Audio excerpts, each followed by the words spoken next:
Hi hello friends, എല്ലാവർക്കും ക്യൂൻസ് ഗാലറിയിലേക്ക് സ്വാഗതം. അപ്പോൾ ഞാൻ ഇന്ന് ഒരു ഐറ്റം കാണിച്ചു തരാൻ വേണ്ടിയിട്ടാട്ടോ ഒന്ന് വീഡിയോ ചെയ്യുന്നത്. അതായത് ചില്ലി ചീസ് നഗറ്റ്സ് എന്ത് സംഭവമാണെന്ന് എനിക്ക് അറിയാൻ പാടില്ല. ഞാൻ കഴിഞ്ഞ ദിവസം സാധനങ്ങൾ മേടിക്കാൻ റിലയൻസിൽ ചെന്നപ്പോൾ അവിടെ ഇരിക്കണ കണ്ടത് ഫ്രീസറിലാട്ടോ സാധനം ഇരുന്നത്. അപ്പോൾ പിള്ളേർ കുറേ നാളെ ഈ പേരെ കൂടെ പറയണ്ടായിരുന്നു. അപ്പോൾ എന്താ സംഭവം എന്ന് അറിയാമെന്ന് പറഞ്ഞാൽ ഞാനൊരു പാക്കറ്റ് മേടിച്ചു. 250 രൂപയായിട്ട് ഒരു പാക്കറ്റിന് വില. ഒരു 10-25 പീസ് അതിനകത്ത് ഉണ്ടായിരുന്നു. ഇത് ഫ്രീസറിൽ തന്നെ വെക്കണം എന്ന് അവർ പറഞ്ഞേക്കണം. ഫ്രീസറിൽ വെച്ചിട്ട് എണ്ണ ചൂടായതിനു ശേഷം ഫ്രീസറിൽ നിന്ന് എടുക്കാവുള്ളൂ. അത് കഴിഞ്ഞിട്ട് അങ്ങനെ നേരിട്ട് തന്നെ ആ എണ്ണയിലേക്ക് ഇട്ട് കൊടുക്കണം എന്നാണ് പറഞ്ഞത്. അപ്പം ഞാനും അതുപോലെയൊക്കെ ഇട്ട് കൊടുത്തിട്ടുണ്ട്. അതിനുശേഷം ഞാൻ ശരിക്കും ഇളക്കി കൊടുത്തു. നന്നായിട്ട് ഇത് എണ്ണയിൽ മുങ്ങി കിടക്കണം എന്നാണ് പറഞ്ഞത്.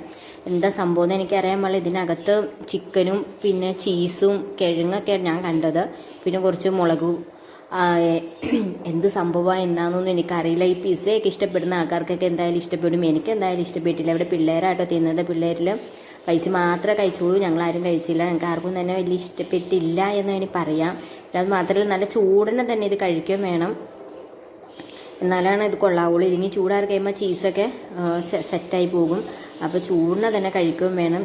സോസൊക്കെ കൂട്ടി കഴിക്കാം. പിന്നെ പിസ്സ കഴിക്കുന്ന അങ്ങനെ ഫാസ്റ്റ് ഫുഡൊക്കെ ഇഷ്ടപ്പെടുന്നവർക്കൊക്കെ ഇഷ്ടപ്പെടും. എനിക്കെന്തായാലും ഈ സംഭവം ഇഷ്ടപ്പെട്ടില്ല. കണ്ടോ, അതേ ചീസ് ഉണ്ടാകുന്നത് ഇങ്ങനെ വലിഞ്ഞ് വരുന്നുണ്ട്. എനിക്കത് കണ്ടിട്ട് തന്നെ എന്തോ പോലെ തോന്നി. നിങ്ങളിത് കഴിച്ചിട്ടുണ്ടെങ്കിൽ കമൻറ്റ് ചെയ്യണേ. ഞാനിത് കഴിച്ചിട്ടില്ല, കണ്ടിട്ടില്ല. ആദ്യമായിട്ട് കാണുന്നതും കഴിച്ച് നോക്കുന്നതും. ഭയങ്കര ഉപ്പായിരുന്നു കേട്ടോ. പിന്നെ ഇതിന് പുറത്ത് എന്തോ ബ്രെഡ് ക്രംസ് പോലെ ഒക്കെ ആയിരുന്നത്. എന്താണോ എന്തോ. എന്തായാലും പരീക്ഷിച്ച് നോക്കുക. കുഞ്ഞുവിന് എന്തായാലും ഇഷ്ടപ്പെട്ടില്ല. ഭയങ്കര ചൂടാന്നാണ് പറയുന്നത്. കാരണം ചൂടിനെ തന്നെ കഴിക്കണം. ചൂടാറി കഴിഞ്ഞാൽ കൊള്ളില്ല. അപ്പോൾ എല്ലാവർക്കും ഇഷ്ടപ്പെട്ട ലൈക്ക് ചെയ്യാനും ഷെയർ ചെയ്യാനും കമൻറ്റ് ചെയ്യാനും മറക്കരുത്. നിങ്ങൾ കഴിച്ചിട്ടുണ്ടോ ഇല്ലയെന്ന് കമൻറ്റ് ചെയ്യുക. താങ്ക്